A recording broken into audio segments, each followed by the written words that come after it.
Hello जी, राम राम सबको। एक बात नोटिस करी आपने कि जो अमीर लोग होते हैं ना वो अमीर होते चले जाते हैं और जो गरीब होता है ना वो गरीब ही रह जाता है। ऐसा क्यों होता है? क्या रीजन है ऐसा?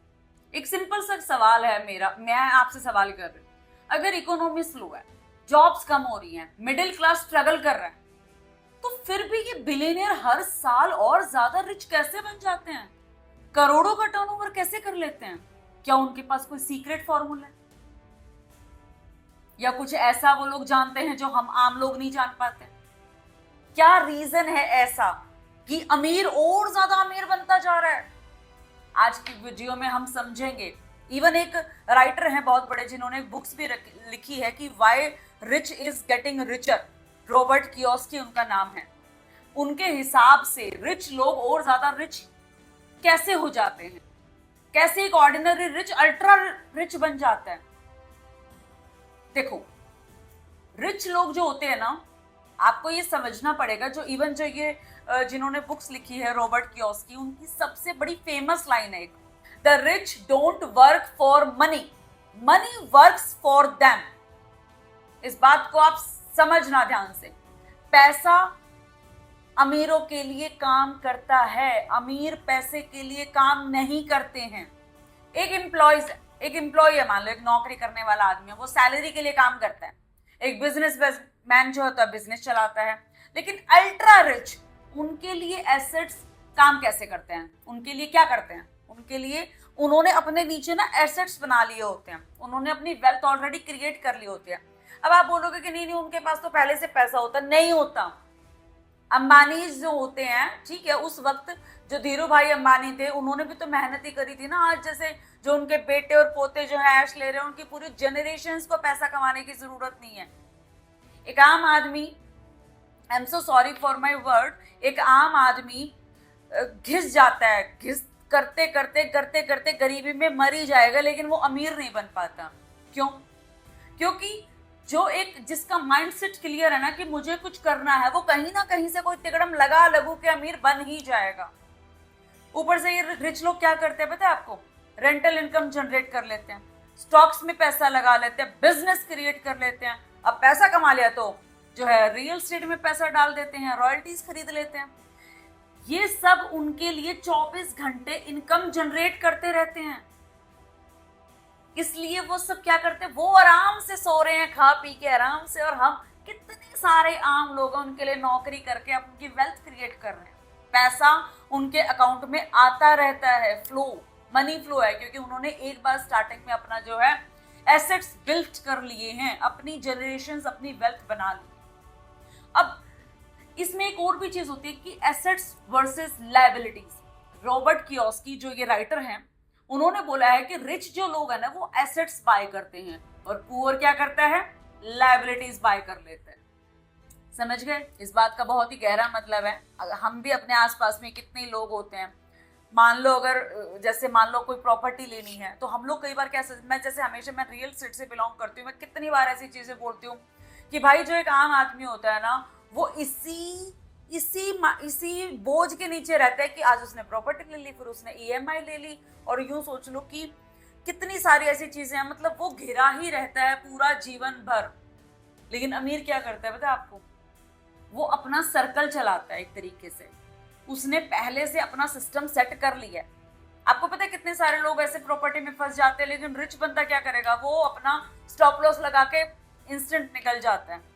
हम लोगों को सबको रिच बनना अच्छा लगता है, हमें बहुत अच्छी लगती है अमीर लोगों की आदतें, हमें बहुत अच्छा लगता है अमीर बनना, लेकिन हम उनकी तरह बन ही नहीं पाते, क्योंकि ना तो हमारे अंदर रिस्क कैपेसिटी है, ना ही हम जो है उस माइंडसेट के तरीके से सोच सकते हैं। भैया अगर आपको पैसा कमाना है तो दो पैसे का नुकसान झेलने की भी हमारे अंदर ताकत होनी चाहिए।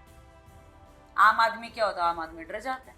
फॉर एग्जाम्पल, अगर मान लो आपने ईएमआई पर एक लग्जरी कार ले ली मान लो, ठीक है, कार की वैल्यू हर साल गिर रही है, मेंटेनेंस हो रही है, इंश्योरेंस हो रहा है, फ्यूल हो रहा है, सब एक्सपेंसेस हैं। लेकिन अगर आप एक रेंटल, फॉर एग्जांपल अगर आप एक रेंटल प्रॉपर्टी ले लेते हो, टेनेंट ईएमआई भर रहा है, प्रॉपर्टी की वैल्यू भी बढ़ रही है और मंथली कैश फ्लो भी बढ़ रहा है। अल्ट्रा रिच क्या करते हैं?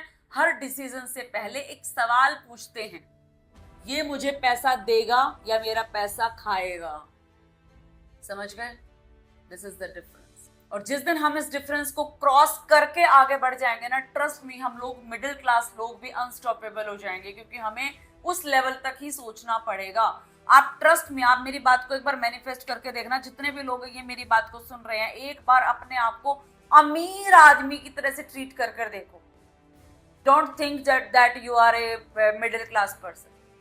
अमीर आदमी के तरीके से सोचो कि उसको क्या करना है। आपने देखा है, जैसे फॉर एग्जांपल मैं रियल एस्टेट करती हूँ, रियल एस्टेट में भी तरह तरह के आइटम्स होते हैं, जैसे कि रेजिडेंशियल होता है, प्लॉट होता है, कमर्शियल होता है। लेकिन रिच लोग क्या करते हैं आपको पता है? मैं मेरे नोन में कितने ही ऐसे अल्ट्रा रिच लोगों को जानती हूँ जो किसी ना किसी यूनिकॉर्न के ऑनर भी हैं। आपको पता है वो क्या कहते हैं? नहीं, हमें लैंड बताओ, हम लैंड में इन्वेस्ट करेंगे। अरे मैडम, ये महंगी वाली लैंड नहीं चाहिए हमें, हमें वो लैंड बताओ जो इस शहर से 100 किलोमीटर दूर हो बेशक से, लेकिन पोटेंशियल हो, है ना। और जो आम आदमी होता है वो वहीं पे घिरा रहता है, अपनी ही सराउंडिंग में घिरा रहेगा, या तो कोई अपार्टमेंट ले लेगा, फिर ईएमआई के बोझ में, अब उधर से नौकरी का डंडा, घर के खर्चे, और ऊपर से ईएमआई का डंडा। ये होता है। डेब्ट can not be a tool. Mostly जो पीपल होते हैं ना, वो डेब्ट से डरते हैं, लेकिन रॉबर्ट कियोसाकी कहते हैं कि गुड डेब्ट्स और बैड डेब्ट्स अलग अलग होते हैं। बैड डेब्ट्स क्या होता है? Credit card, luxury shopping, expensive gadgets. और गुड डेब्ट्स क्या होते हैं? बिजनेस एक्सपेंड करने के लिए होते हैं। इसमें मैं आपको बैड डेब्ट्स की भी बात बताती हूँ। मान लो कि मेरे पास 4 पैसे आ गए, है ना। अब 4 पैसे आने के बाद मैं क्या करूंगी? गाड़ी ले आऊंगी और वो गाड़ी की ईएमआई भरवा लूंगी। अब वो गाड़ी की ईएमआई के साथ में ना पेट्रोल भी लग रहा है, उसकी मेंटेनेंस भी जा रही है। तो एक तो मैंने रिस्क ले रखा है, और जो एसेट्स मैंने लिया है, यानी कि जो प्रॉपर्टी जो मैंने कार लिया है, उसकी वैल्यू लेते ही, शोरूम से निकलते ही भैया आधी है, और ऊपर से मैंने ईएमआई बांध ली। तो ये तो मेरी सबसे बड़ी वाली मूर्खता हुई ना। इसको कहते हैं बैड डेब्ट। लेकिन कुछ गुड डेब्ट्स भी होते हैं, जैसे कि बिजनेस एक्सपेंड करने के लिए। मान लो कि मेरे अंदर कोई आइडिया आया है, मेरे दिमाग में कोई आइडिया आया, और मुझे उसको करने के लिए कुछ एक लोन चाहिए, या बिजनेस को एक्सपेंड करने के लिए मुझे लोन चाहिए। दैट कम्स अंडर गुड डेब्ट। कि हाँ भाई, आपने एक बिजनेस आइडिया सोचा है, आपने अपना इनकम जनरेटिंग सोर्स सोचा है, और उसको खरीदने के लिए आप डेब्ट ले रहे हो। तो कहीं ना कहीं अगर भगवान ने आपकी सुन ली, तो आप ये सोचो कि वो जो डेब्ट होगा, वो जो बिजनेस आप ग्रो करोगे, तो उसकी कमाई से आप जो है डेब्ट चुका दोगे, और फिर वो धीरे धीरे कम हो जाएगा, और इधर आपका बिजनेस ग्रो हो जाएगा। ये जो डेब्ट होते हैं ना, वो आपकी इनकम को बढ़ा रहे हैं, तो वो इन्वेस्टमेंट बन जाता है। लेकिन अगर डेब्ट आपकी लाइफस्टाइल को दिखाने के लिए किया है, तो वो आप फाइनेंशियली ट्रैप में आ गए हो। एंड बहुत सारे लोग ऐसे करते हैं कि भैया कहीं से पैसा आ गया तो अपनी गाड़ियां ले ली, महंगे जूते, महंगी घड़ी, महंगी ड्रेसेस, और पता नहीं क्या क्या। कुछ नहीं है। पैसे से पैसा जिस दिन बनाना सीख जाएंगे मिडिल क्लास, उस दिन नेक्स्ट लेवल छलांग मार देंगे।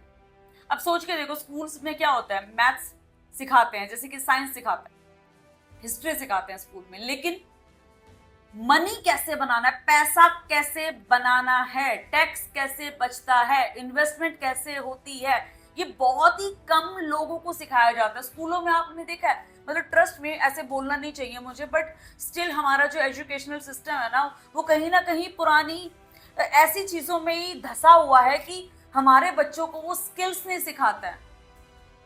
आप समझ रहे हो? बाहर आप चाइना चले जाओ, जापान चले जाओ, छोटे छोटे बच्चे होते हैं, वो अपना इतना उनका माइंड जो होता है ना, वो यहाँ का एक मैच्योर आदमी और वहां का बच्चा बराबर एक तरीके से, क्योंकि वो अपनी स्किल्स पे काम करते हैं, वो अपने माइंडसेट पे काम करते हैं, है ना। अगेन ये जो थ्योरी है, ये जो आज का टॉपिक मैंने लिया था, वो रॉबर्ट कियोसाकी की ही लाइन से लिया था। अब वो कहते हैं कि फाइनेंशियल एजुकेशन होती है ना, that is the biggest asset. जिस पर्सन ने, जिस आदमी ने फाइनेंशियल इन्वेस्टमेंट सीख ली, फाइनेंशियल एजुकेशन सीख लिया ना, बस उसकी लाइफ सेट।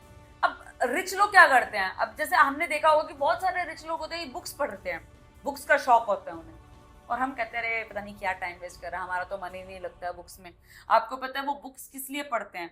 वो एक्सपर्ट से ये सीखते हैं कि और किस किस तरीके से अपॉर्चुनिटी गेन कर सकते हैं, कौन सी अपॉर्चुनिटी है जिसको हम लिक्विडेट कर सकते हैं। नॉलेज उनका सबसे बड़ा इन्वेस्टमेंट होता है। ऐसे ही नहीं वो घंटों एक एक किताबें पढ़ने में लगा देते हैं, नहीं, वो बुक्स पढ़ने के पीछे भी रीजन होता है।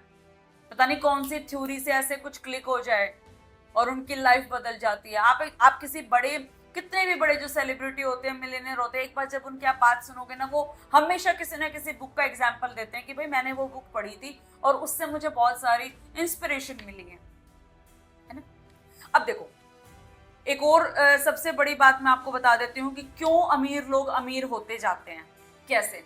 जनरली जो इन्वेस्टर होते हैं ना, जैसे मैं रियल एस्टेट की बात यहाँ पर करूंगी, आपने देखा होगा कि मैं बहुत सारे रियल एस्टेट के एग्जांपल देती हूँ, जस्ट बिकॉज मेरा कोर ही रियल एस्टेट है।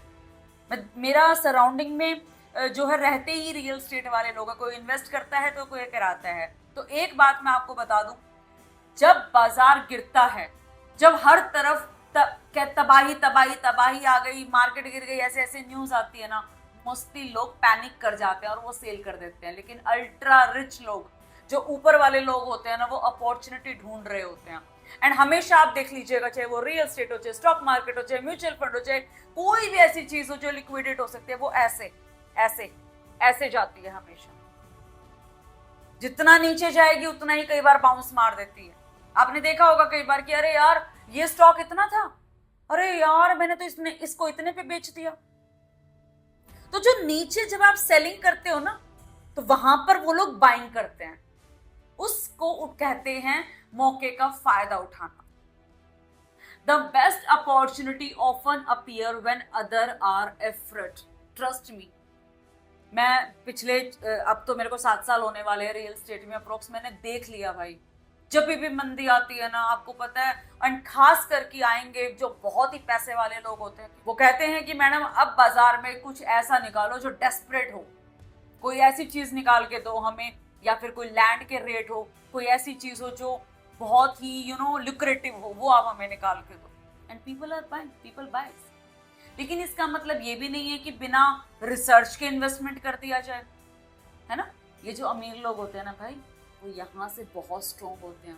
वो पहले ही बाजार को समझ लेते हैं कि कब बॉल टप्पा खाएगी और कब एकदम से बाउंस करेगी। जितना नीचे जाएगा, जितना बाजार में हाहाकार मच जाएगा, वहीं पे वो टप्पा जो लगना होता है ना, और वहीं से उछाल आता है। इस तरीके से खेलते हैं ये अमीर लोग, कैश रिजर्व रखते हैं और फिर क्वालिटी एसेट्स को एक्यूमुलेट भी कर देते हैं अपने हिसाब से। अब इसलिए क्या होता है, रिसेशन में भी कई लोग अपनी वेल्थ को मल्टीप्लाई कर लेते हैं। आप किसी को भी देख लेना, सब कहेंगे कि भाई अब जैसे जो रियल एस्टेट में भी जो मंदी आई है, जो स्टॉक मार्केट में मंदी आई हुई है अभी पीछे पिछले दिनों आई थी, तो कितने सारे ऐसे हाई प्रोफाइल जो लोग हैं ना, वो वहां पर नीचे के दाम पर चीजें उठा लेते हैं, बस वहीं पर उनका गेम है। तो अल्ट्रा रिच लोग ये 5 चीजें कंसिस्टेंसी से फॉलो करते हैं, और आप भी सुन लीजिएगा।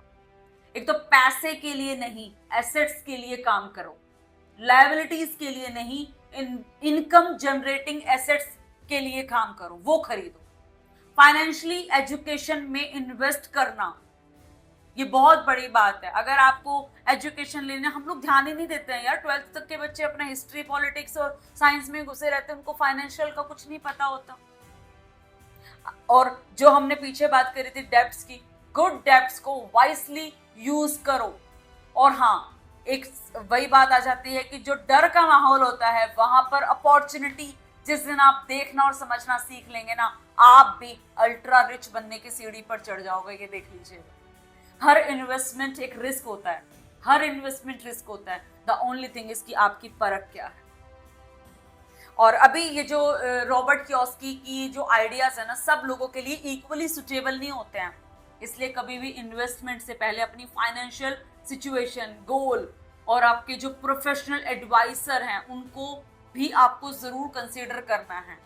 आपका क्या बजट है। फॉर एग्जाम्पल, अगर आप कोई रिस्क लेने चाहते हैं लाइफ में, ठीक है, अगर आपने सोच लिया, आपका माइंडसेट हो गया, लेकिन अगेन एक बात और, कई बार क्या होता है ना कि किसी दूसरे की सलाह भी काम आ जाती है। फॉर एग्जाम्पल, अगर आपने कोई रियल एस्टेट में बाइंग करने का सोच लिया कि भाई साहब मैं यहाँ पर रिस्क लेना चाहता हूँ, तो आप अपने कोई भी जो आपका अपना रियल एस्टेट कंसल्टेंट होगा, आप उससे जरूर सलाह लेकर करना कि भाई मैंने ऐसे सोचा है, आप बताओ क्या ये सही रहेगा।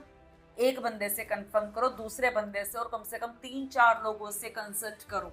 और जब कोई प्रॉपर्टी लोगे तो उसकी लीगल वेरिफिकेशन भी करो। ये नहीं कि इंदु मैडम ने बोल दिया था कि भाई साहब 100 किलोमीटर दूर एक लैंड ले लेनी है, नहीं, ये जरूर लगाना है। एनीवेज, अगर आपको मेरी इस वीडियो के माध्यम से कुछ ऐसी चीज क्लिक हुई हो कि हाँ भाई इंदु मैडम आपकी ये बात हमें सही लगी और ये हम अप्लाई जरूर करेंगे, तो मुझे कमेंट बॉक्स में जरूर बताना। और हाँ, वीडियो अच्छी लगी है तो प्लीज मुझे सब्सक्राइब कर लो, और हाँ, लाइक का बटन जरूर दबा दो। क्या होता है ना, ये जो लाइक्स होती है ना यार, इट डजंट मीन कि हाँ ये काउंट होता है, ये काउंट करता है कि यार हाँ इतने सारे लोग हैं जिन्होंने मुझे पसंद किया। अगर मैंने अपनी एनर्जी लगाई है, अपना टाइम दिया है एक चीज को, तो हाँ ये वर्थ इट है कहीं ना कहीं। Anyways, thank you so much and stay tuned.